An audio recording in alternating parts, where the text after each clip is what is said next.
मैं एहसन को आज जो बुलाने का मकसद था ना, वो तो चले ठीक है, एहसन बड़े आर्टिस्ट हैं माशाल्लाह से, अच्छा काम करते हैं, क्वालिटी काम करते हैं, ईमानदारी से काम करते हैं। थैंक जो यू। मेरी पॉडकास्ट का आज दोस्तों मकसद था, वो आज मैं आपको बताता हूँ। क्योंकि जो एहसन है ना, वो अभी हाल ही में कुछ साल पहले कैंसर से जो है वो जंग लड़ रहे थे, और बड़े ही अलग लेवल पे एक चीज़ आई एहसन की ज़िंदगी में कि जी आपको कैंसर डायग्नोज हो गया है।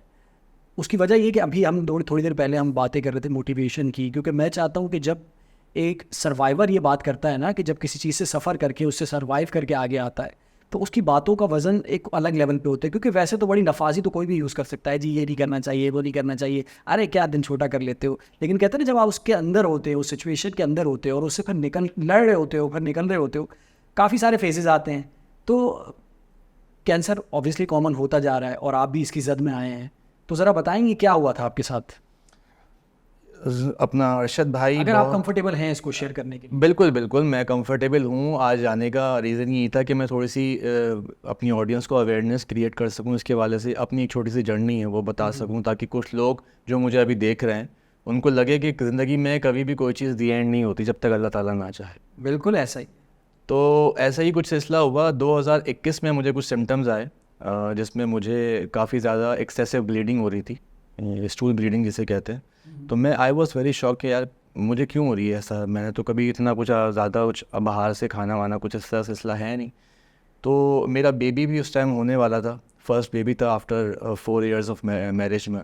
तो मैंने थोड़ा सा उसको लाइटली ले लिया शायद 2-3 महीने। लेकिन जब उसकी डिलीवरी हो गई तो मैंने फिर उसका डॉक्टर से कंसर्न किया। मैंने डॉक्टर को अपने सिम्टम्स बताया कि सर ये इस तरीके से हो रहा है और काफ़ी सीवियर पेन होता है, मुझे क्रैम्प्स बहुत उठते हैं, और ऐसा होता है कभी कभार मैं बाइक चलाते जाते चीख पड़ता हूँ कि यार ये मुझे क्या हो रहा है। मुझे बैक में बहुत पेन होता था, हाथ पाँव में बहुत खिंचन होती थी, और यू वोंट बिलीव कि मैं डेली 20 से 25 टैबलेट्स खाता था पेन किलर की। इस लेवल का मुझे सीवियर पेन स्टार्ट हो गया। एक्चुअली इट वाज बस अब मैं उसको क्या बोलूँ, डॉक्टर साहब को मैंने जब सिम्टम बताया तो पाइल्स हैं या कुछ इस तरह या की, या मैं छोटी मुझे छोटी कुछ सी। डाउट था। मैं LNH हॉस्पिटल है यहाँ पे, मैं वहाँ गया तो सर से मैंने बोला कि सर मुझे इस तरीके से कंप्लेंट आ रही है, एक्सेसिव स्टूल ब्लीडिंग हो रही है, वेट लॉस हो रहा है, और बहुत सीवियर पेन है कि मैं इस तरीके से ट्रॉमेटिक कंडीशन में मैं सर्वाइव नहीं कर पा रहा बगैर पेन किलर खाए हुए। तो सर ने मेरे सामने बोला कि बेटा आप परेशान नहीं होइएगा, लेकिन ये कैंसर के सिम्टम है। तो उन्होंने बगैर किसी स्कैन को कराए हुए मुझे फेस पे उन्होंने बोल दिया था कि ये कैंसर है आपको, और आप इंशाल्लाह देखते हैं, प्लान करते हैं, कोलोनोस्कोपी प्लान करते हैं, बायोप्सी वगैरह लेते हैं। आप परसों आए मेरे पास, सैटरडे का दिन था। एक दिन मैंने रेस्ट किया, कोलोन वॉश वगैरह उन्होंने कुछ दिए थे, वो पी पा के मैं मंडे की सुबह में पहुंचा। उन्होंने मुझे खैर वो एनेस्थीसिया दिया, तो बायोप्सी ली गई। तो उसमें जो है बेसिकली मुझे मैलिग्नेंट एडिनोकार्सिनोमा, जो कि कोलोन कैंसर कहलाता है, रेक्टल में हो जाता है, कोलोरेक्टल कैंसर कहलाता है, वो बेसिकली डायग्नोज हुआ सेकंड स्टेज पे। So it was a very challenging moment. तो मैंने कहा आप भाई करना तो है इसको, आप छोड़ तो सकते नहीं हैं, क्योंकि अब ये इसके बाद ये लाइफ थ्रेटनिंग बनता जा रहा है, और मेरा बेटा अभी 10 दिन का है, तो मेरे लिए काफ़ी एक टफ सिचुएशन थी। तो I was very much concern regarding this. तो मैंने फिर अपने पापा को बताया।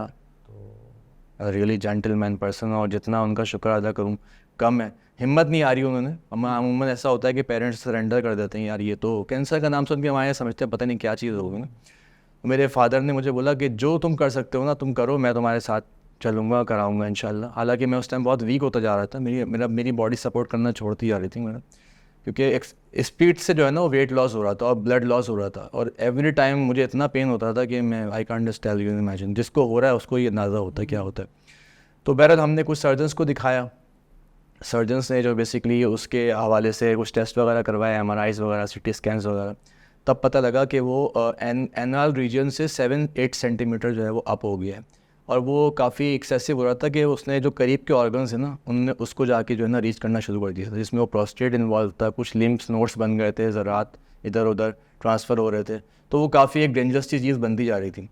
तो उसका हल ये था कि मैं एक सर्जरी करवाता, जिसको आप कोलोस्टोमी कहते हैं। तो वो हमारे सिविल हॉस्पिटल में एक डेडिकेटेड वार्ड है हमारे कराची के अंदर। तो वहाँ पे क्योंकि मैं इस फील्ड से ताल्लुक़ रखता हूँ तो मेरे कुछ वहाँ पे कॉन्टैक्ट्स थे, तो स्पीडली उस काम को कराया गया, कोलोस्टोमी हुई। देन उन्होंने मुझे SIUT रेफ़र किया, बहुत एक अच्छे इदारे में जो अदीब रिजवी साहब के अंडर सुपरविजन काम कर रहे हैं doctors. I just appreciate them also. उन्होंने मुझे अपना कीमोथेरेपी के अंदर साइकिल्स पूरे करवाए। मंथ में एक साइकिल होता था मेरा, 6 साइकिल कीमोथेरेपी के हुए। आफ्टर दैट 1 मंथ की रेडिएशन मैंने कंप्लीट करी। लेकिन इस सब के दौरान अल्लाह ताला की तरफ से ऐसा इम्तिहान था कि वो जो ट्यूमर था ना, वो जाके स्टैटिक हो गया था, लेकिन वो छोटा नहीं हो रहा था। मेरा ये सब पेन देने का मतलब ये था कि वो छोटा हो गया, मैं सर्जरी करवा के उसको रिमूव करा के एक नॉर्मल लाइफ में वापस आऊँ। बट वो कुदरती तौर पे उसकी केमिस्ट्री इतनी स्ट्रांग थी कि वो छोटा नहीं हो रहा था। इश्क कर चुका था ना वो आपसे। हाँ बिल्कुल, लेकिन वो जितना था वो उतना था। कीमोथेरेपी का फ़ायदा मुझे ये हुआ, कीमोथेरेपी का बेसिकली काम ये होता है वो कैंसरस सेल को या तो मार देती है या वो रोक देती है। ओके। और किसी किसी पेशेंट में वो बढ़ा भी देती है। ठीक है, 3 चीज़ें होती हैं। अब ये डिफरेंट पेशेंट डिफरेंट नेचर, ये वाली कहानी थी। अब मुझे नहीं पता मेरी बॉडी के अंदर क्या थी, लेकिन स्कैन के बाद मुझे ये पता लगता जा रहा था कि ये बढ़ नहीं रहा, ये एक अच्छी चीज़ हो रही थी, ये अच्छी चीज़ हो रही थी। और I have almost been through 11 scans at that time. 11 scans हुए मेरे, जिसमें 2-2 3-3 महीने में होते थे मेरे स्कैन्स। तो पता लगता रहता था क्या उसकी अभी कंसर रिसेंट अपडेट चल रही है। जो फाइनल मेरा स्कैन आया February 2023 के अंदर, उसके अंदर भी कोई इम्प्रूवमेंट, मतलब उसमें ट्यूमर में नहीं आई। तो मैंने डॉक्टर से कंसर्न किया, तो मैंने कहा डॉक्टर साहब ये तो कोई इम्प्रूवमेंट नहीं आ रही। तो डॉक्टर के पास ये था कि बेटा जो आपका जिस जगह पे प्रॉब्लम है ना, उसको आप हम परमानेंट रिमूव कर देंगे और आप एक बैग के साथ में परमानेंट हो जाओगे। तो वो जो अभी मुझे still I am with it, लेकिन वो परमानेंट कर देंगे। तो उसमें ये होगा कि आपका पैसेज ऑफ स्टूल जो होगा वो बैग में आएगा, अपने वो लाइफ लॉन्ग इस तरीके से अपने आप को सेव करना है। मैंने कहा सर असल में मेरा एक फील्ड वर्क है और मैं क्योंकि आर्टिस्ट हूँ, मैं थोड़ा सा इससे अनकम्फर्टेबल हूँ। तो मैं अभी थोड़ा विलिंग नहीं हो रहा इस चीज़ को लेके। तो सर ने मुझे थोड़ा सा बोला कि बेटा इसके अलावा कोई चारा नहीं है। बड़ा डिसहार्ट हुआ उस टाइम पे। फिर मैंने छोड़ दिया ट्रीटमेंट। मैंने ट्रीटमेंट छोड़ दिया, मैं घर पे बैठ गया। मैंने कहा मैं क्या करूं, समझ से बाहर था। वो रमज़ान आ गए थे लास्ट ईयर। मैंने घर बैठ के मैंने कहा अल्लाह ताला से दुआ की। मैंने कहा अल्लाह ताला कोई ऐसा ज़रिया बताएं कि ये ठीक हो जाए। तो अल्लाह ताला ने कहा मैं आई एम विद यू। ऐसे अंदर से आवाज़ आई, I am with you, don't worry.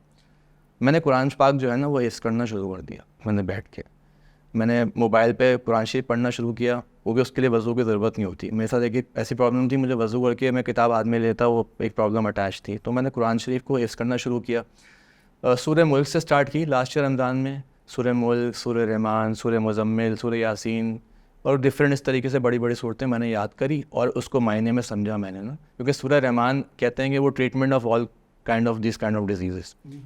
मेरा बिलीव स्ट्रांग होता चला गया। जैसे जैसे मैं याद करता गया ना, मैंने अपने आप को हेल्दी फील किया। मैंने कहा यार अल्लाह का शुक्र है, मुझे अब पेन नहीं हो रहा है, मैं थोड़ा सा अच्छा फील कर रहा हूँ।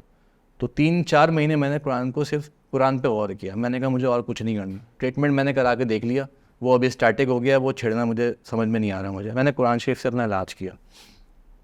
अगस्त में मेरे फैमिली वाले पीछे पड़े मेरे कि अब जाओ दिखाओ, तो कितना तुम छोड़ के बैठ गए, खुदा ना खास्ता ये प्रॉब्लम ना हो जाए तुम्हारे लिए। मैंने कहा प्रॉब्लम नहीं होगी। अल्लाह ताला ने मुझे जवाब दिया, मैंने प्रॉब्लम नहीं होगी, आई एम वेरी डिटर्मिनेंट, अब प्रॉब्लम नहीं होगी। बहरहाल मैं उन डॉक्टर के पास, आपके पास गया। मुझे बड़ा खफा थे मुझसे, कह रहे हैं ये इस तरीके से बेटा ट्रीटमेंट नहीं होता आप जो करा रहे। मैंने कहा सर आप मुझे बताएं कराना क्या है। मुझे पता है मैं गैप लेकर आया हूँ, लेकिन मुझे पता है मैं क्या करके आया हूँ। आप मुझे बताएं क्या करूँ। कह लेंगे आप स्कैन्स कराओ फिर बात करते हैं। तो CT स्कैन और MRI एक बार दोबारा लिखा उन्होंने मुझे, मैंने दोबारा कराया। अल्हम्दुलिल्लाह वो छोटा होना शुरू हो गया ट्यूमर। जो ट्रीटमेंट से नहीं सही हो रहा था वो कुरान से छोटा होना शुरू हो गया। तो मैंने कहा सर मैंने आपसे कहा था। कह रहे अब उसके बाद सर की एक बात थी कि बेटा इसमें कुछ इंडिकेटर्स आए हैं, इसमें कुछ इंडिकेटर्स आए हैं, मुझे डाउट है कि आपका ट्यूमर जो है अब वो बोन्स में डिपॉजिट हो रहा है, मेरा एक कंसर्न है। मैंने कहा सर आप बताएं आगे क्या करना है, मुझे उम्मीद है कुछ नहीं हुआ होगा। कह रहे हैं यार तुम अजीब से पेशेंट आए हो मेरे पास, वरना आमतौर पे जो पेशेंट होता है वो कैंसर का लफ्ज़ सुन के डर जाता है। वो बोलता है कि सर मैं क्या करूं, मेरे पास तो मेरी तो ज़िंदगी ख़त्म हो गई, मुझे तो कुछ समझ ही नहीं आ रहा, कुछ दिखाई नहीं दे रहा। मैंने कहा सर मैं नहीं हूँ उस तरीके का, मेरे साथ अल्लाह है, अल्लाह की मदद है और मेरा बिलीव है कि मैं करके दिखाऊँ। कह चलो देखते हैं।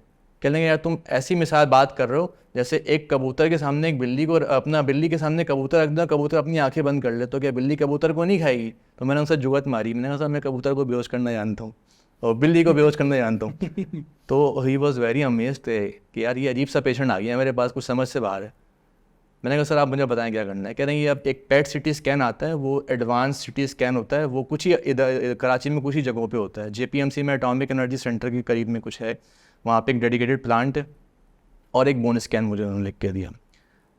तो मैंने डेट्स ली और जनवरी में मैंने पेट सिटी कराया और फरवरी में मैंने बोन स्कैन कराया। अब मैं क्या बताऊँ आपको, अल्हम्दुलिल्लाह जब स्कैन के रिजल्ट्स आए ना तो उसमें जो था ना वो भी नहीं आया tumour. It has been almost gone. और अल्लाह का शुक्र है कि अब मैं उसमें क्या बोल सकता हूँ, मेरे पास तो अल्फाज हैं नहीं। जो करता है अल्लाह की ज़ात करती है। मैंने अभी रिसेंट टेस्ट कराए तो उसके अंदर there are no problem at all. कोई मेटास्टैटिक इन्वॉल्वमेंट नहीं किसी ऑर्गन में, कोई स्केलेटन में, कोई बोन में डिपॉजिट नहीं। सब अल्लाह के करम है, सब अल्लाह के मेरे जो है ना काम है। इंसान सिर्फ डरा सकता है या इंसान सिर्फ इलाज कर सकता है, करने वाली ज़ात मेरे रब की है। मैं इस वक्त बड़ा रेयर होता है, मैं कभी कुछ बात करता हूँ तो मैं बहुत कुछ होता है मेरे पास कहने को ना कि मैं ये इसका ये कहूँगा, इसका ये कहूँगा, इस पे भाई ये कहूँगा। मैं लिटरली इस वक्त स्पीचलेस हूँ। मुझे नहीं पता मुझे क्या कहना चाहिए, मुझे नहीं पता मुझे क्या इस पे कहना चाहिए। क्या कि सूरह रहमान, सूरह मुल्क, ये सारी स्टडीज़, फिर अल्लाह की आवाज़ आना कि टेंशन ना लो मैं हूँ। बिल्कुल बिल्कुल। और उस चीज़ को पकड़ना, उस चीज़ को सही सिम्त में लेके जाना कि देखें ना, बिलीव जो है ना, इंटरनल बिलीव, मुझे लगता है कि सारे केमिकल, सारे हार्मोन, सारी ये कैंसर वैंसर सारे अंदर बॉडी में मौजूद है। बिल्कुल, अभी भी मेरे बॉडी में भी बिल्कुल, होंगे। बिल्कुल। लेकिन वो एक्टिव होते हैं या वो डिसेबल हो जाते हैं। उसकी वजह ये होती है कि आपकी will power, connection of God, आपका गॉड से कनेक्शन कैसा, अल्लाह से कैसा आपका राब्ता है। राइट। तो आपको जब लगता है ना कि यार मुझे कुछ नहीं है, क्योंकि आप तवक्कुल करते हैं ना अल्लाह से कि जी अल्लाह तवक्कुल है, मैं मुझे पता है मुझे कुछ नहीं होगा। तो वो जो हार्मोन्स आपकी बॉडी से डिस्चार्ज होते हैं ना, वो आपको बड़ा बिल्कुल। ठीक कर देते हैं। ना वो ऑर्गन्स को डैमेज कर रहा है, बिल्कुल। वो 2 साल से कीमो से ना वो श्रिंक हो रहा था, ना वो कुछ हो रहा था। जी। लेकिन ये सारी स्टडी आपकी 4 महीने की जो रही, उसमें आप देखें वो चीज़ें भी कम होना शुरू हो गई। बिल्कुल। फिर आप गए जी अलग तरीके के स्कैन करवाने डॉक्टर ने, फिर बावजूद इसके कि ये चूहे और कबूतर वाली मिसाल के बाद फिर भी आप उसको ये जुगते मार के आ रहे हैं कि जी मुझे बिल्ली को जो है वो बेहोश करना आता है और मैं आई नो वेरी वेल कि मुझे क्या करना है, आप मुझे बताएं करना क्या है। जो विलिंगनेस थी ना आपकी कि यार कुछ भी नहीं है, बताओ। वो नहीं जो एक्सपर्ट होता है, अच्छा क्या है वो, उसके बाद बताओ ना क्या करना है। वो तो हम जो एक मतलब एक बिलीव होता है कि यार आपका एक ईमान होता है आपका एक लेवल पे कि यार ये मुझे नहीं हो सकता, बिल्कुल। वो लाना बड़ा मुश्किल है हसन। और वो आई थिंक आपने जो अल्लाह से बातचीत का सहारा लेना शुरू किया, वो आई थिंक कि वो टर्निंग पॉइंट बड़ा एक्सेसिव रहा है आपके लिए। बिल्कुल। कुरान में अल्लाह फरमाता है वइज़ा मरितु फ़हुव यशफ़ीन, और जब मैं बीमार होता हूँ तो अल्लाह ही मुझे शिफा देता है। तो शिफा अल्लाह के हाथ है, आप सिर्फ बिलीव रखें।